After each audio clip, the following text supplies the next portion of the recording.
let me say that history has been a dry subject for most of us, I think. And local history hasn't been much of a subject at all, has it? We need to change that. Welcome to what was built as the Culver Theatre in 1947, one of our two major theaters in Culver City.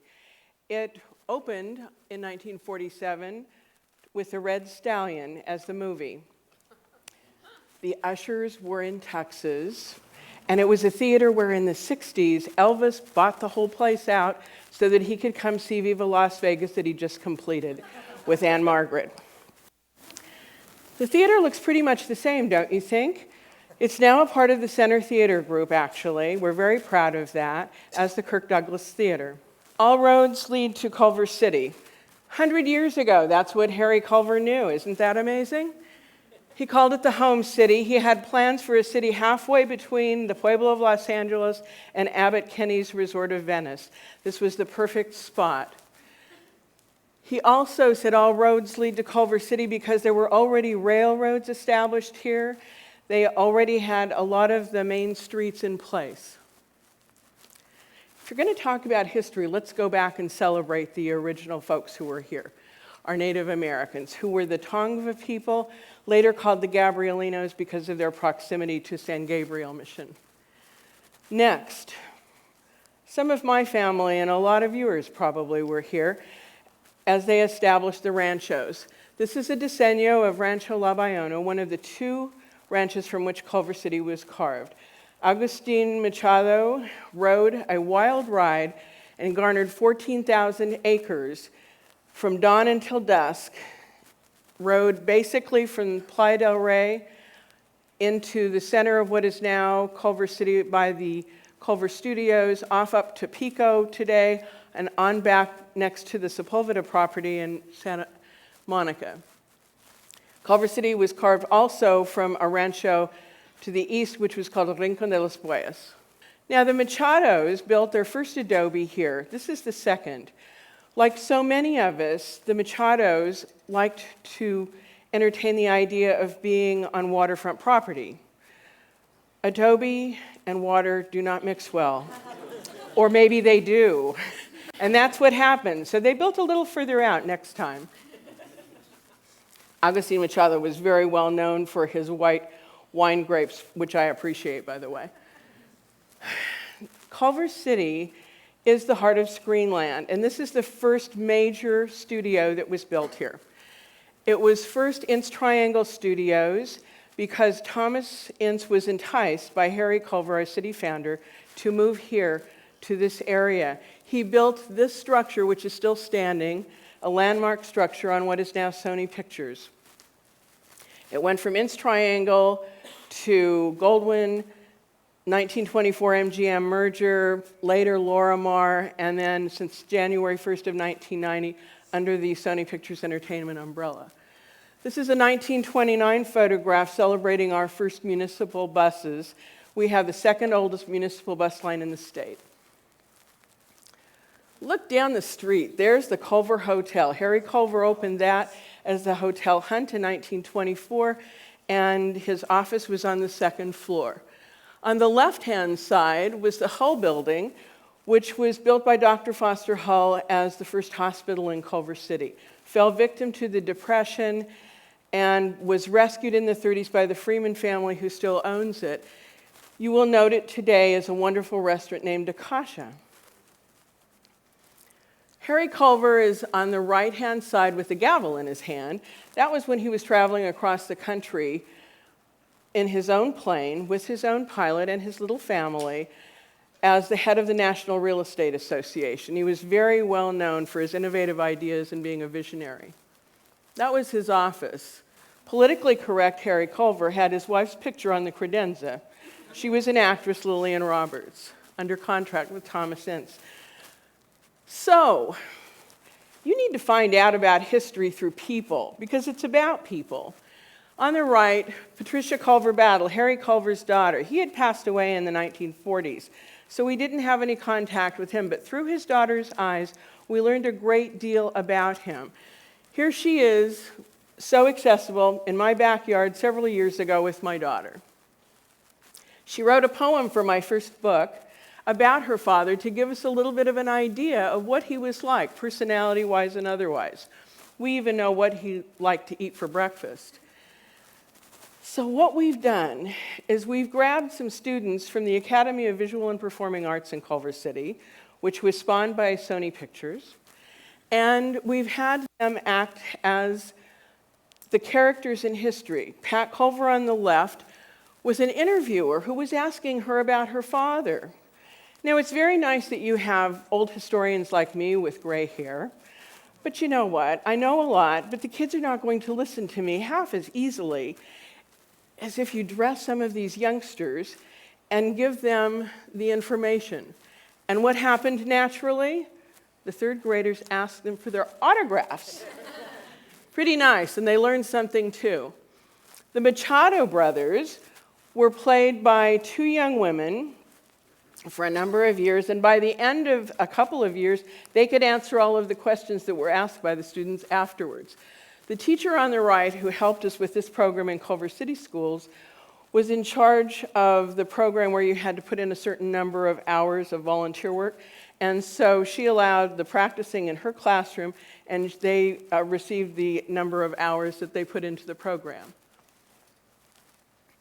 Steve Rose on the right is a class of 1964 graduate from Culver High, former mayor, and he was the president of the Historical Society at the time. The Living History program began because of him, because he wanted to do something with the schools. Here he is thanking some of the students. The young man in the middle was one who was in the Gabrielinos skit. Gabrielinos are difficult because you can't really dress them accurately. So what we did is one of our people who was a former school board member wrote the script. Joan Jakubowski wrote it as two kids talking to each other about dating. Oh, my parents are so strict. So then the parents have related to them, well, they may be strict, but you're lucky you didn't live in the times when they had arranged marriages. And it goes transitioning back into another time. And that was actually what did happen with the Gabrielinos. And so there was the discussion, and that's how they learned. Written material abounds. You can find it every place. That's the good news. People like Historical Society folks are sitting around in workshops cataloging materials and helping us all out. In Culver City, we have had 3 major movie studios here, so that's been very helpful, along with some interesting places in the Hayden Tract you'll hear about, to have events that draw people. The Historical Society started marking historic sites in 1981, and when they did that, they started telling a story on a bronze plaque, much more than you would see on a National Register plaque, so that it's wonderful when people are walking past, walking their dogs, they're reading the story of that building, and there are 13 of them. We had all 5 council members on board. We had Kathy Zermino, who was our first president, and my dad was the first historic sites chair. He was born on a ranch here in 1908, the youngest of 8 children, 5th generation Californian. As you can see, we have a lot of sites marked by the Society, but we also have a historic preservation ordinance, and there are a lot of landmark and significant structures marked that way, as well as National Register buildings. Another marking. As you know, we had a Civil War campsite in Culver City. Apparently, they were worried about us succumbing to Southern sentiment. So anyway, when we found that out, we did a little bit of research, digging. We found out where Camp Latham was. We ended up marking it, and we brought in some people who could dress it up and made it quite an event. People come back. These are people who are coming back this year for a 50-year reunion at Culver High. And they walk around town, enjoy seeing things like the Helms coaches that traverse the area. They also walk around and take a look at the plaques and impart great stories to help us with living history again. Hal Roach was the honorary chair of our city's 75th anniversary. He is seated, waiting to be introduced by former Mayor Joselle Smith in this photo. He helped record Culver City history by shooting a lot of his movies on location in Culver City, like the Our Gang comedies and Laurel and Hardy. We also get a lot of help from other folks, including people like Jerry Marin, who was the Lollipop Kid in The Wizard of Oz. He's been a frequent visitor here, and he loves to tell you the story about how they came in the middle of the night and how they put them up in the beds, three in a row sideways because they didn't have enough room and they were little. Also, you know, we've got Miss Culver City from 1937 who's perfectly lucid and willing to help. Important, just listen. First Motion Picture Unit. They were at the Hal Roach Studios during World War II. This is a taping so that we would learn a little bit about the times during that time. One of them was a combat photographer, and there were others who served along with some pretty interesting names like, you'd recognize them, Ronald Reagan, Alan Ladd. And we have local resources like our own Martha Siegel, who is in animation. She's somewhere between 90 and 100. I'm not going to tell you where, but I'll tell you that she is an absolutely amazing resource. And a former councilman, they're still around to help us out too. Remember that, Jeff. You have to stick around for a long time. We've had a lot of help from the Culver family as well. This is a moment in time, a bronze sculpture in the center of downtown Culver City, and it depicts Harry Culver, his wife Lillian Roberts, the actress, holding their baby, Pat Culver.